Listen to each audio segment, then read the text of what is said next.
Salam sejahtera. Perkenalkan, saya Mario Andreas Kiton, dosen pada Prodi Administrasi Bisnis di Sekolah Tinggi Manajemen Bisnis Multismart. Mata kuliah pokok yang saya ampu adalah Lembaga Keuangan dan Pasar Modal. Pada mata kuliah ini, mahasiswa diberikan pemahaman awal mengenai lembaga keuangan dan pasar modal pada sistem keuangan Indonesia. Dengan harapan mahasiswa tidak hanya dapat menjelaskan, tetapi juga dapat menganalisis, mengidentifikasi, dan memanfaatkan pengetahuannya pada saat dia memasuki industri kerja nanti.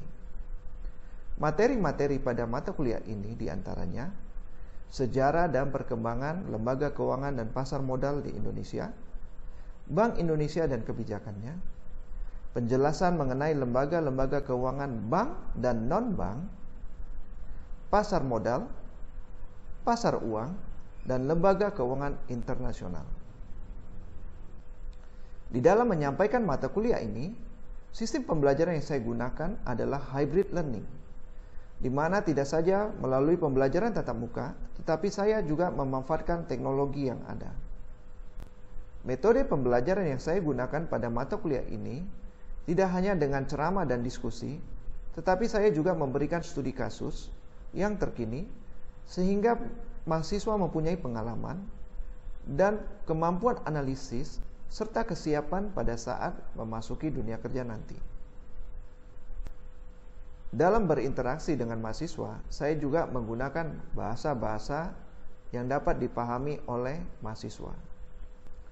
Dan untuk pengalaman pembelajaran mahasiswa, saya memberikan tugas-tugas latihan dan makalah sehingga mahasiswa mempunyai pengetahuan yang lebih luas dan mengasah keterampilan menulisnya. Seperti pada video berikut ini. Oke, selamat malam semuanya. Bagaimana kabarnya? Iya, semoga hari ini lebih baik daripada hari yang semalamnya.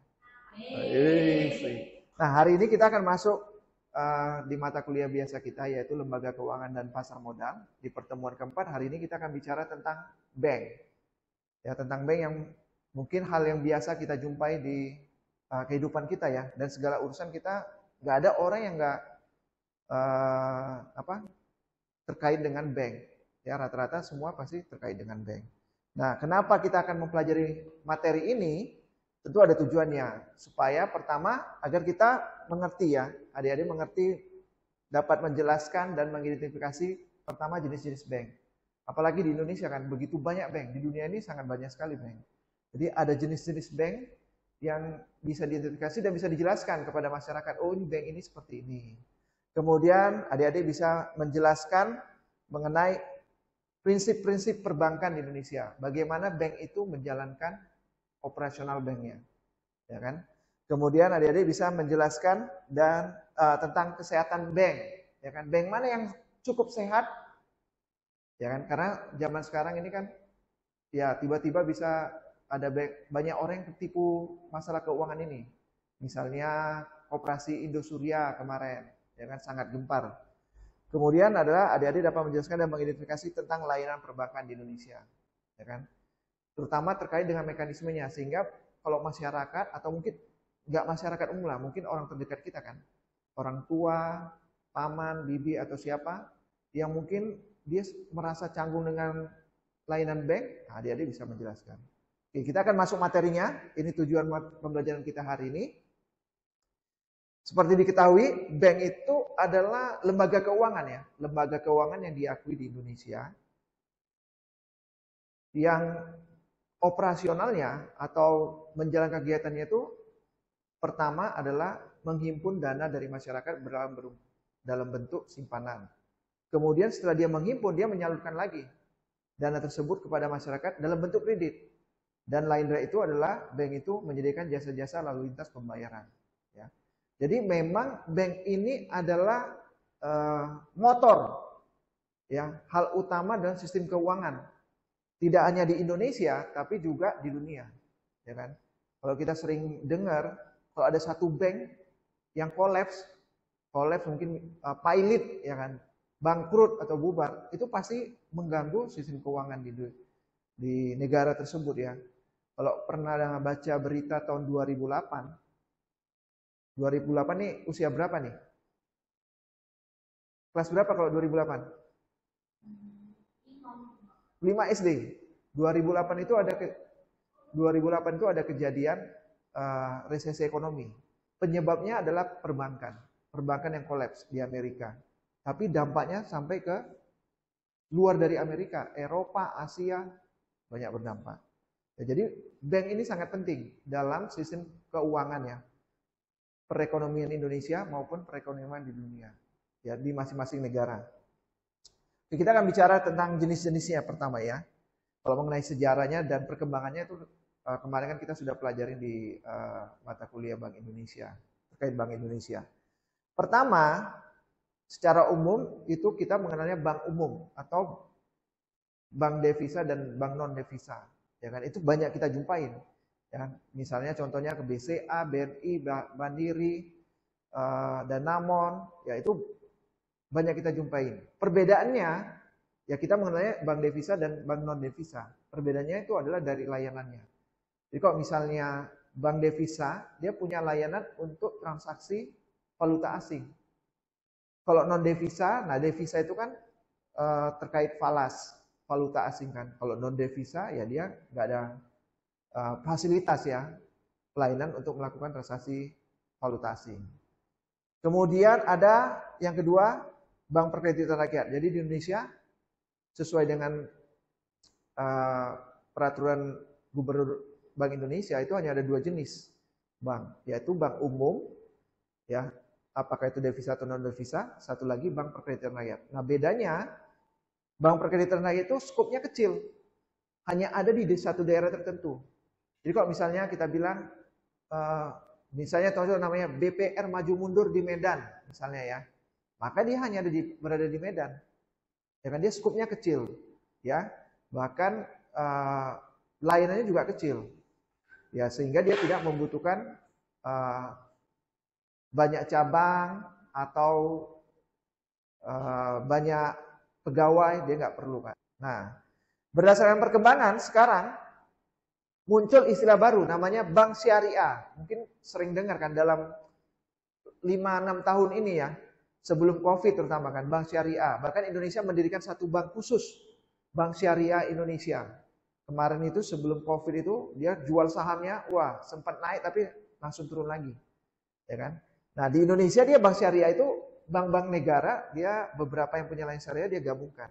Ya sebenarnya bank syariah ini sama aja seperti bank umum itu, bank konvensional. Hanya bedanya dia memberikan pelayanan dengan prinsip-prinsip syariah sesuai dengan agama Islam, ya kan? Jadi dia nggak mengenal bunga. Kalau kita menabung di bank itu kan dapat bunga.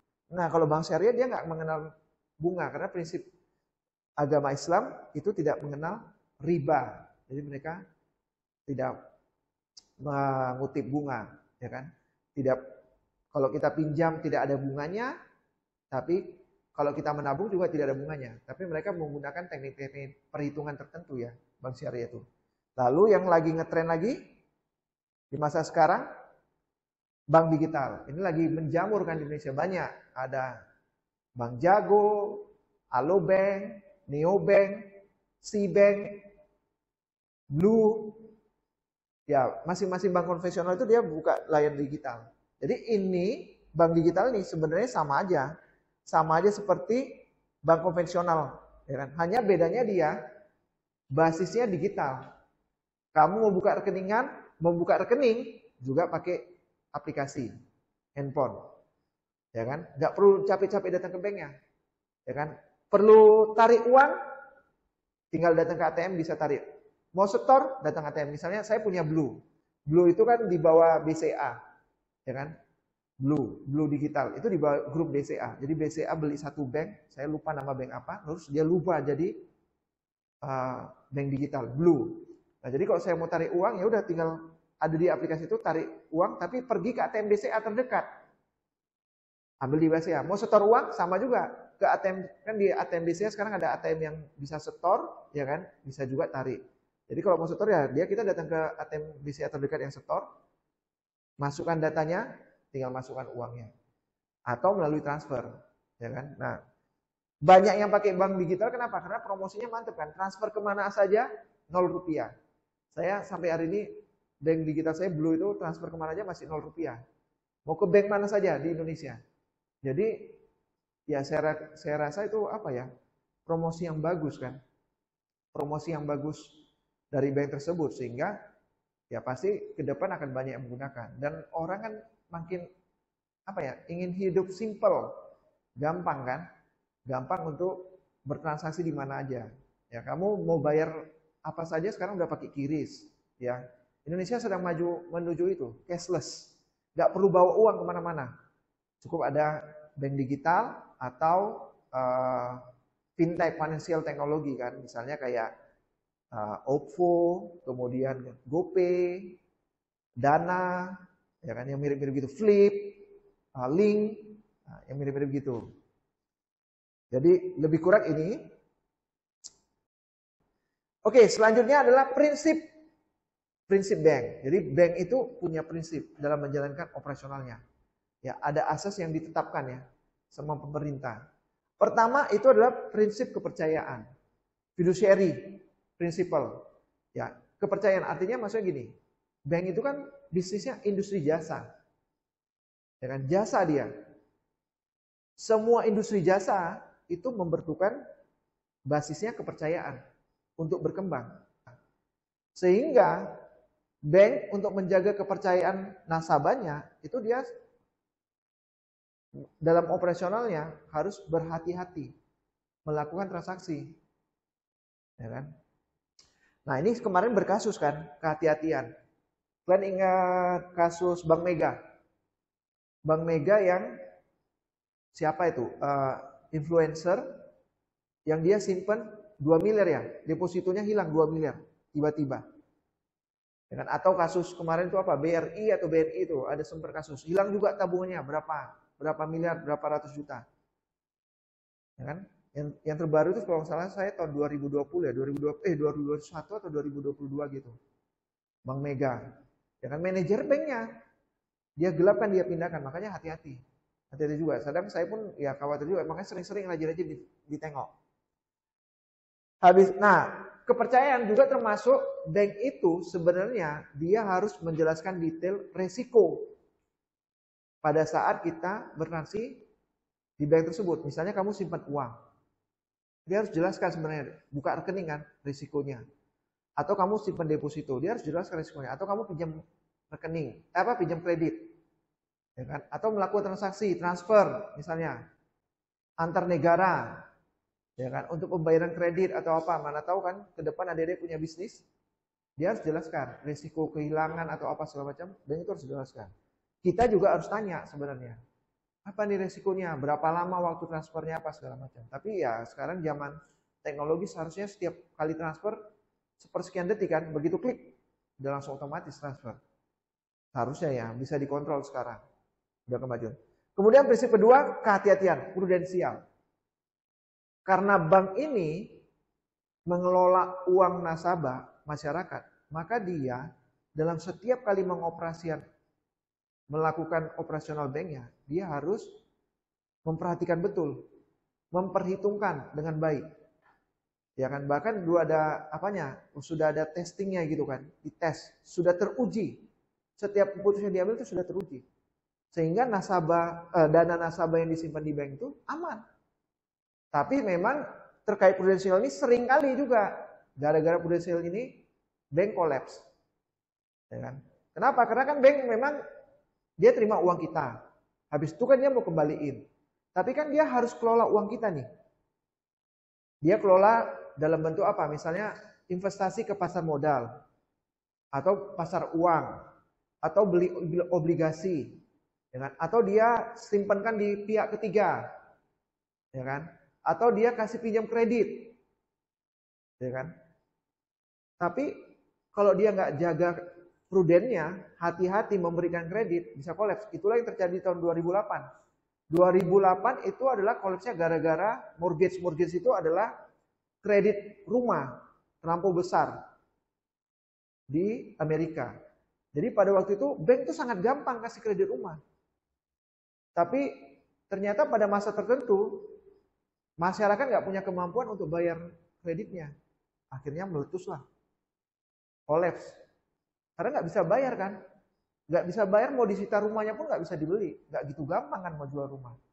Ya itulah, harus jaga hati-hatian. Kemudian kerahasiaan. Ya, confidential principle. Bank itu harus menjaga rahasia kita. Data diri kita. Ya kan kita buka rekening itu kan pakai KTP, pakai apa, ada sekarang minta NPWP lagi. Ya, tapi itu memang kewajiban mereka. Nah, kewajiban mereka itu harus menyimpan data itu, nggak boleh bocor. Misalnya kamu pinjam kredit atau data kartu kredit, ya kan, dia harus pastikan simpan, nggak boleh bocor. Prinsip keempat adalah mengenal nasabah, ya, know your customer principle. Makanya bank itu minta KTP kita. Kalau kita ngajukan kredit, dia tanya datanya semua. Dia harus kenal, apakah nih teroris atau apa. Dia gunakan rekening itu apa. Kan banyak nih sekarang. Rekening bank itu digunakan untuk tujuan yang nggak benar. Ya kan? Banyak zaman sekarang. Oke, lanjut. Oke, ini adalah layanan-layanan perbankan ya. Mungkin yang biasa kita kenal kan hanya simpanan, ya kan, tabungan, deposito, giro, atau pinjaman kredit, ya kan? Tapi atau transfer gitu kan. Tapi ada banyak layanan perbankan yang lain. Misalnya surat hutang, surat kredit berdokumen, letter of credit. Ya, itu contohnya maksudnya gini. Misalnya kamu belanja dari luar negeri, hutang. Ya kan? Tapi kan kalau kamu sudah bayar, kamu takut misalnya walaupun 50% DP atau 30%, kan tapi kita khawatir barangnya nggak dikirim. Atau barangnya kualitasnya sekian persen buruk gitu, sehingga akan merepotkan kita. Nah, jadi bank ini menyediakan LC, surat utang. Jadi surat utang ini adalah dia maksudnya menjamin kita bahwa kita sanggup bayar, ya kan LC. Bank akan membayar hutang kita, tetapi bank akan membayar kalau poin-poin tertentu sudah terpenuhi. Kemudian bank garansi sama juga seperti LC. Bedanya bank garansi itu nggak perlu syarat. Jadi bank garansi ini dikeluarkan menjamin bahwa memang kita punya kemampuan untuk membayar hutang kita. Hanya nggak pakai syarat dia. Ya kan? Lalu ada inkaso mungkin kalian jarang dengar, kalian mungkin dengarnya sering clearing. Clearing itu adalah tagihan ya, penagihan warkat kita. Jadi misalnya kamu pegang giro nih dari Bank Mandiri, ya kan? Rekening kamu di Bank BCA. Terus kamu bawa giro Bank Mandiri nih kan dari teman kamu ke Bank BCA. Ini masukkan ke rekening saya, nilai gironya ini kan. Nah, karena itu masih sama-sama di Indonesia, nama istilahnya clearing. Ya, jadi nanti Bank BCA akan menagih ke Bank Mandiri dari rekening yang mengeluarkan giro itu masuk ke rekening kita. Tapi kalau misalnya gironya dari bank luar negeri, misalnya dari Singapura, OCBC Singapura misalnya, atau DBS Singapura. Tapi DBS udah ada di Indonesia kan, OCBC juga ada di Indonesia. Nah, itu istilahnya inkaso. Kemudian safe deposit bank ada ya, rata-rata semua bank ada safe depositnya. Kita bisa titipkan barang berharga kita ke safe deposit mereka. Kemudian ada uang elektronik, sekarang lagi keren kan, makanya mereka buat bank digital. Oke, kemudian ada metode CAMELS, CAMELS ya. Jadi metode ini kan tentu kita ingin tahu bagaimana cara kita mengukur kesehatan bank. Kita percaya bank ini nggak akan kolaps nih, dia lakukan dengan baik. Namanya salah satu metodenya adalah metode CAMELS, ya, yang terdiri dari C, kapital, ya kan, modalnya, ya kan. Kalau kapital ini ukurannya itu biasanya melalui CAR, namanya CAR, CAR, ya kan. Itu adalah rasio kemampuan bank tersebut dengan modalnya sendiri untuk membayar penurunan aktiva atau penurunan aset, ya. Jadi dia kemampuan dia untuk membayar dengan modalnya sendiri, mampu nggak? Nah biasanya saat ini bukan biasanya ya, Bank Indonesia itu buat peraturan kalau nggak salah saya 8% sekarang. Jadi bank itu harus punya asetnya, modal sendirinya minimal 8%. Ya kan? Kemudian A-nya aset. Ini kualitas aktiva ya, aktiva produksi, aktiva produktif. Aktiva produktif bank itu apa? Kredit, investasi, ya kan, penempatan dana pihak ketiga. Ya, dia lihat dari kualitas asetnya ini kan, aktiva produksi itu dari aktiva produktifnya bank itu mampu nggak membayar utang.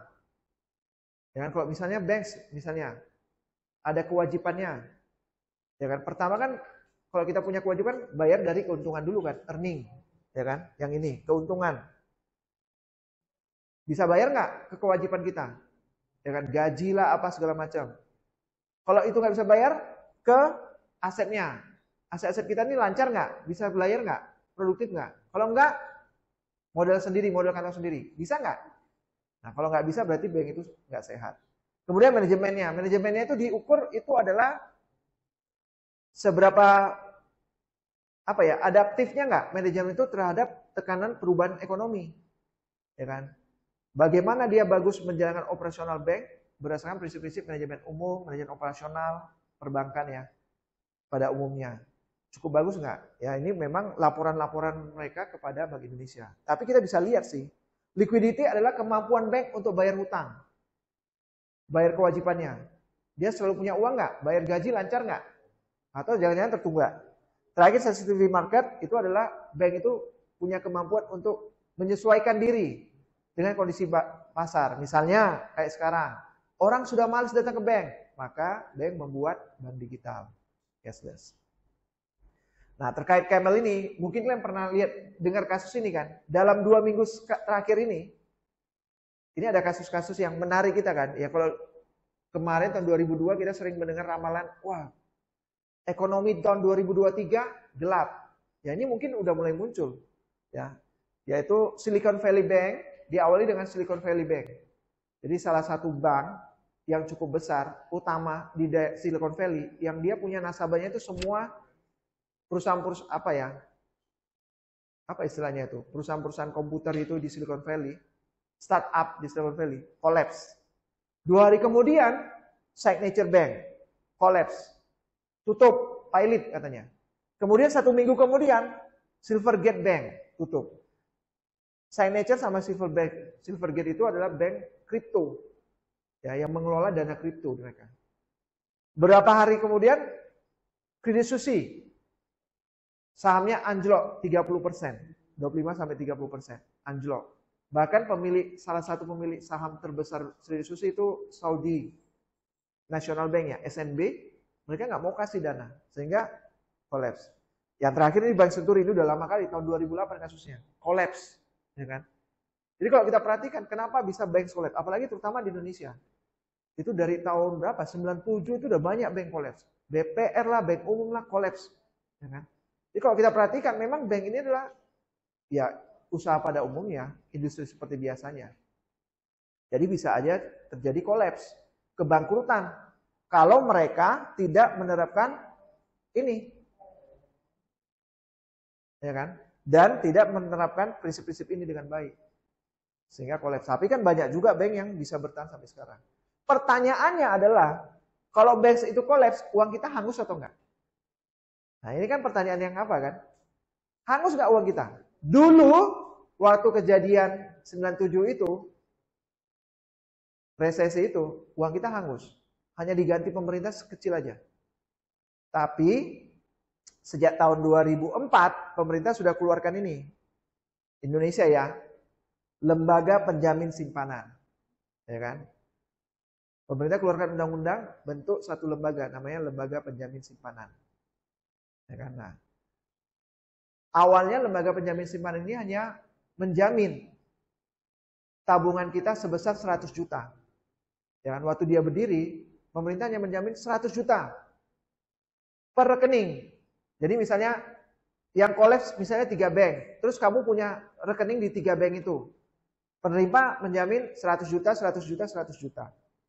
Ya kan? Nah, tapi sejak tahun 2008, gara-gara ada resesi ekonomi lagi tahun 2008, pemerintah memperbaiki. Jadi sekarang LPS menjamin total saldo ya, tabungan kita maksimal 2 miliar. total ya. Jadi misalnya kamu punya tabungan di 3 bank. Misalnya BCA, Mandiri, sama apa. Terus 3 bank ini kolaps. Bangkrut. Ya kan? Total saldo kamu di 3 bank ini maksimal 2 miliar. Ya kan? Kalau 10 bank lah, misalnya kamu punya tabungan di 10 bank, gitu kan. Pecah-pecah sana sini. Terus 10-10 ini kolaps. Misalnya terjadi resesi ekonomi lagi ya tahun 97. 97 itu kan banyak bank yang kolaps. Sama, total saldo rekening kamu pada waktu kolaps maksimal 2 miliar. Itu diganti pemerintah. Nah ini ada tugas ini. Ini untuk pengetahuan aja, yaitu membuat tulisan mengenai 5 layanan perbankan, ya kan, mekanismenya, ya kan, untuk pengetahuan kamu saja. Jadi ya supaya nanti bisa di-sharing ke masyarakat yang lain. Oke, saya ada membuat quizit. Nanti coba dikerjakan untuk melihat apakah kalian menangkap materi hari ini atau tidak. Oke, mari silakan login semuanya.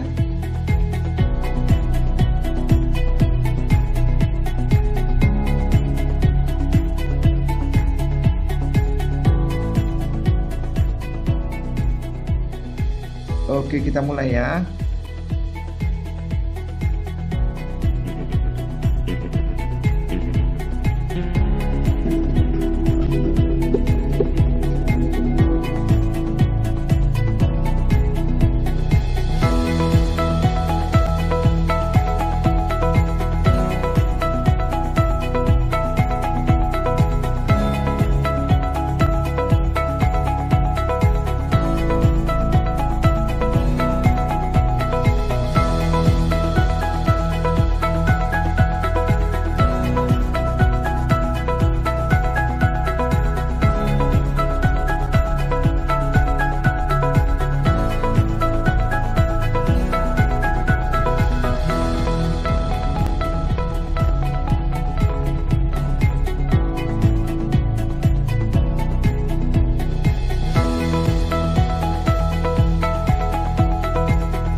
Jessica, selamat buat Jessica. Terima kasih banyak.